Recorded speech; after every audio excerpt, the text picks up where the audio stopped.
वही धर्मांतरण का सिंडिकेट चलाने वाले जलालुद्दीन उर्फ छांगुर और उसके गुर्गों पर ईडी का शिकंजा कस रहा है। अब छांगुर की पार्टनर नीतू उर्फ नसरीन और नवीन को प्रॉपर्टी बेचने वाले भी ईडी की रडार पर हैं। छापेमारी के दौरान मिली जानकारी के बाद ईडी ने इन सभी को पूछताछ के लिए तलब किया है। करोड़ों की जमीन और कोठी की जमीन की खरीद फरोख्त का ब्यौरा ईडी ने जुटाया है और इसी आधार पर पूछताछ की तैयारी है। ये रिपोर्ट देखिए।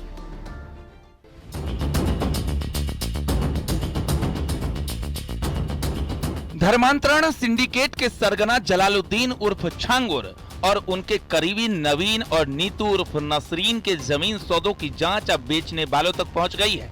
जिन लोगों ने धर्मांतरण सिंडिकेट को जमीन बेची थी, उन पर ईडी ने शिकंजा कसना शुरू कर दिया है। जमीन बिक्री से जुड़े दस्तावेजों के साथ कई लोगों को ईडी कार्यालय में पूछताछ के लिए तलब किया गया है। पिछले दिनों ईडी की टीम ने बलरामपुर में छांगुर के ठिकानों पर छापा मारा और तलाशी ली थी।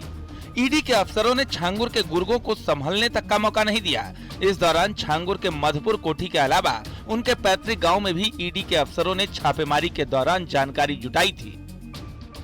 5 दिन की कस्टडी रिमांड के दौरान ईडी को गोलमोल जवाब देता रहा छांगुर ने ईडी से पूछताछ में बताया है कि सभी संपत्तियां और बैंक खाते नीतू उर्फ नसरीन और नवीन उर्फ जलालुद्दीन के नाम पर हैं।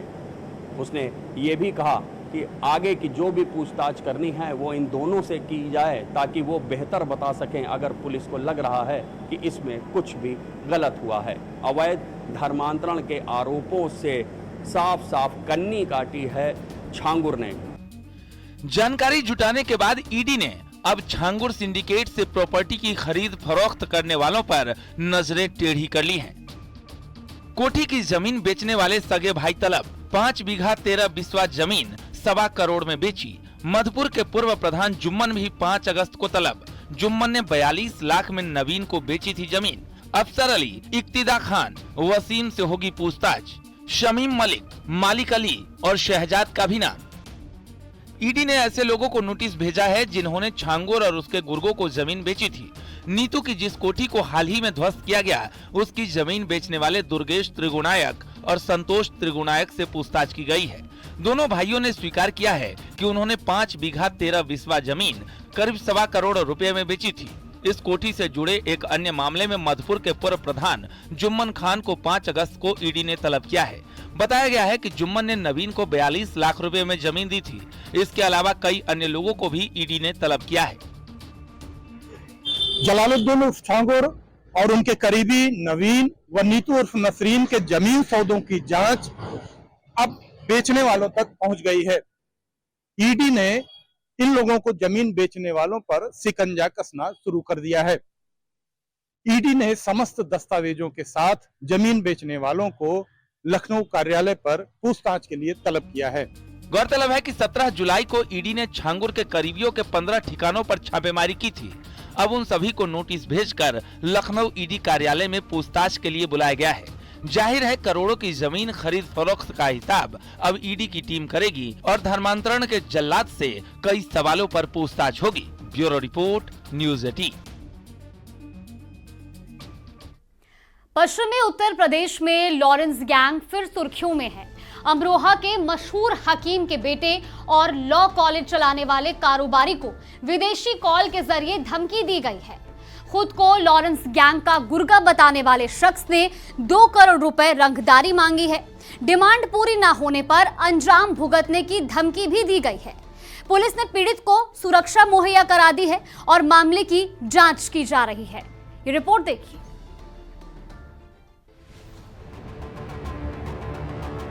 लॉरेंस गैंग के नाम से अमरोहा में धमकी। मशहूर हकीम के लड़के को डराया। आरोपी ने कॉल कर मांगी 2 करोड़ फिरौती। अमरोहा के मशहूर हकीम डॉक्टर सिराजुद्दीन हाशमी के इकलौते बेटे बुरहानुद्दीन हाशमी को विदेशी नंबर से लॉरेंस बिश्नोई गैंग का नाम लेकर 2 करोड़ रुपए की फिरौती मांगी गई है। पुलिस ने अज्ञात के खिलाफ मुकदमा दर्ज कर लिया है। पूरा मामला अमरोहा नगर कोतवाली क्षेत्र का है। मशहूर हकीम सिराजुद्दीन हाशमी के बेटे बुरहानुद्दीन हाशमी लॉ कॉलेज चलाते हैं। उनके व्हाट्सएप नंबर पर विदेशी कॉल के जरिए धमकी दी गई है।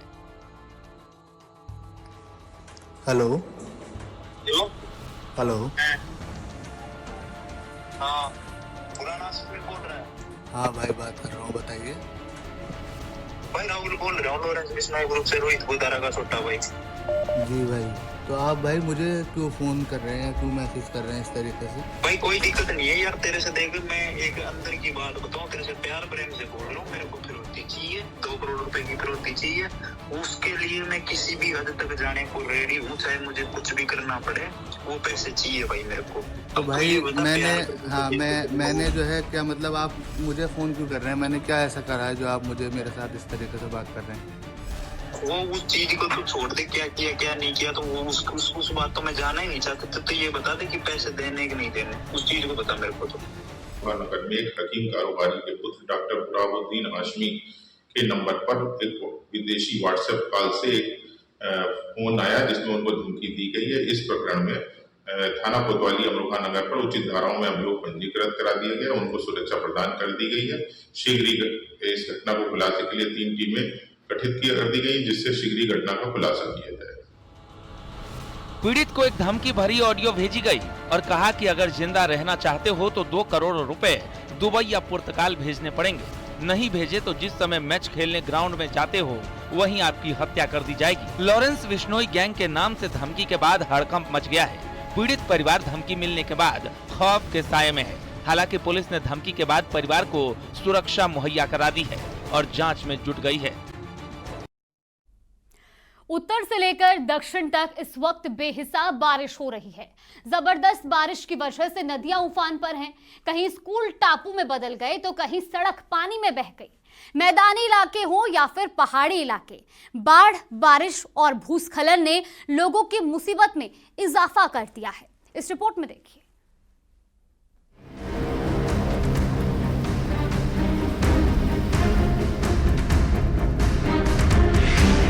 लगातार बारिश ने उत्तर से लेकर दक्षिण तक तबाही की वो तस्वीर दिखाई कि जिसको देखकर हर कोई दंग है।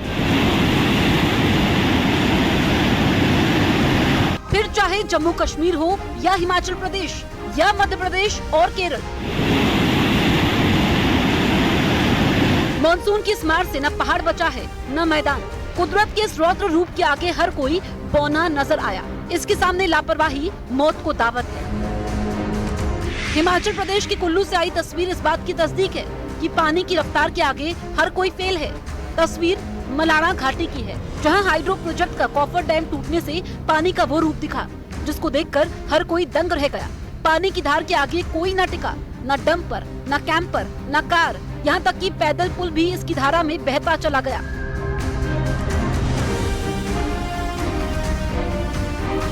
भारत के दक्षिण में भी ऐसी ही तस्वीर दिखी। देखने में जितनी खूबसूरत, असल में उतनी ही खतरनाक। केरल में इडुक्की में बारिश से झरने लबालब हैं। नेदुंगकंडम का थुवल झरना इस वक्त खास आकर्षण का केंद्र है। मानसून में पर्यटक यहाँ खींचे चले आ रहे हैं। झरने के ऊपर और नीचे से दिखने वाले नजारे दिल को सुकून दे रहे हैं। थुवल का मतलब होता है पंख की तरह गिरना। ये झरना पर्यटकों और इलाके के लोगों के लिए ठीक वैसी ही तस्वीर पेश कर रहा है। झरने के मनोरम नजारों को हर कोई दम भर कर देखना चाहता है। वहीं स्थानीय लोगों ने इसके आसपास की सुरक्षा को लेकर चिंता जाहिर की है। उनका कहना है कि झरने के पास कोई बैरिकेड नहीं है, जिससे हादसे का खतरा बना रहता है। यही वजह है कि लोगों से झरने के नजदीक न जाने की अपील की जा रही है।